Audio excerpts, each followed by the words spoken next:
Hello students, आज हम कर रहे हैं introduction to bank reconciliation statement part 2।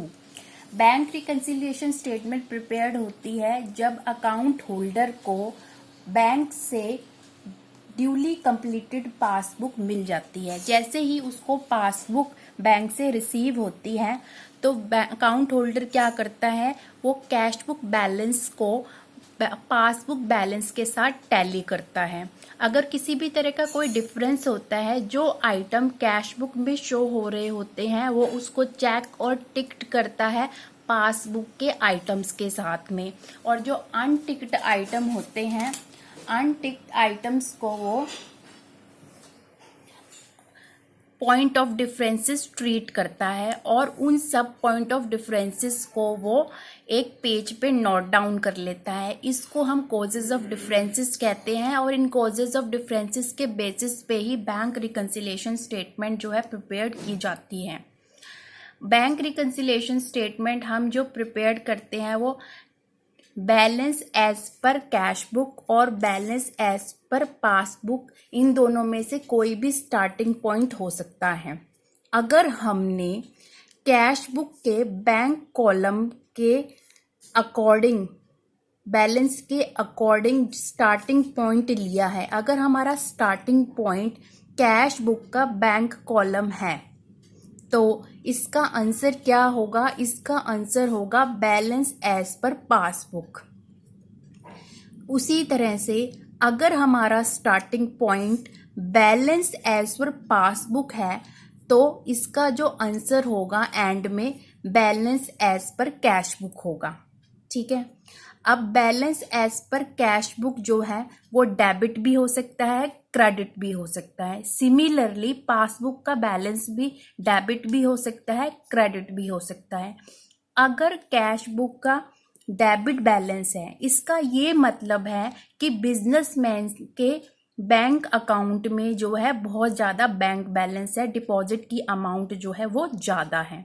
और अगर पासबुक में अगर कैश बुक में क्रेडिट बैलेंस शो कर रहा है तो इसका क्या मतलब है? इसका ये मतलब है कि बैंक ने ओवरड्राफ्ट की फैसिलिटी बिजनेसमैन को दे दी है, उसने जो है अमाउंट विड्रॉ कर लिया है in the excess of deposit. इसका क्या मतलब है कि अगर उसके अकाउंट में जीरो अमाउंट भी स्टैंड कर रहा है तो उसने 10,000 या 20,000 रुपये से लेके 50,000 तक अमाउंट जो है बैंक से विड्रॉ कर ली है, ये ओवरड्राफ्ट हो चुका है।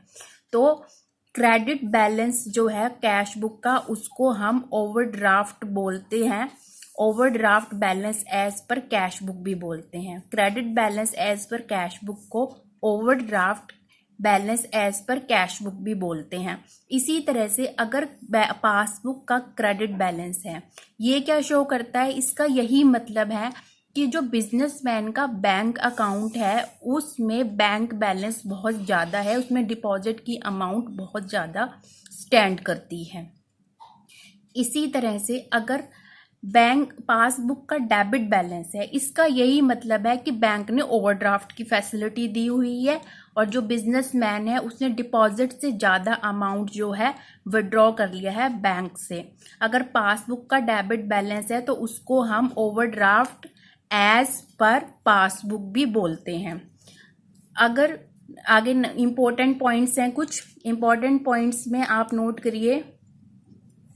अगर कैश बुक का बैलेंस प्रैक्टिकल प्रॉब्लम में स्टार्टिंग में दिया हुआ है, इससे हमें नहीं पता चल पाता कि वो डेबिट बैलेंस है या क्रेडिट बैलेंस है, तो हमें क्या करना है? हमें उसको कैश बुक का डेबिट बैलेंस ट्रीट करना है। ये इंपॉर्टेंट पॉइंट 1 था। इंपॉर्टेंट पॉइंट 2 क्या कहता है कि अगर पासबुक का बैलेंस प्रैक्टिकल प्रॉब्लम में स्टार्टिंग में दिया हुआ है, ये भी हमें क्लियरली मेंशन नहीं करता कि बैलेंस डेबिट है या फिर क्रेडिट है, तो हमें क्या करना है? पासबुक के बैलेंस को क्रेडिट बैलेंस ट्रीट करना है। ठीक है, अगर balance as per ledger account दिया हुआ है तो इसका क्या मतलब है? Balance as per cash book दिया हुआ है हमें। ठीक है, balance as per cash book दिया हुआ है। कौन सा बैलेंस दिया हुआ है? Debit balance as per cash book.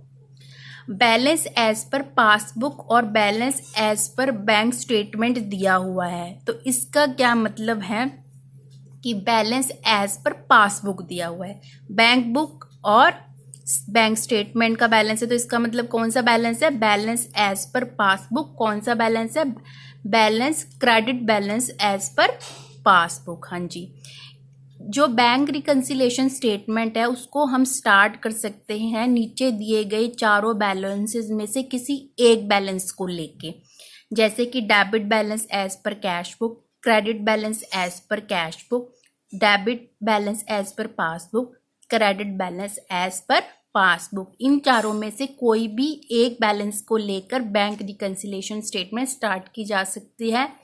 I hope आज आपको टॉपिक समझ में आया होगा अच्छी तरह से। मिलेंगे नेक्स्ट वीडियो में। Thank you so much.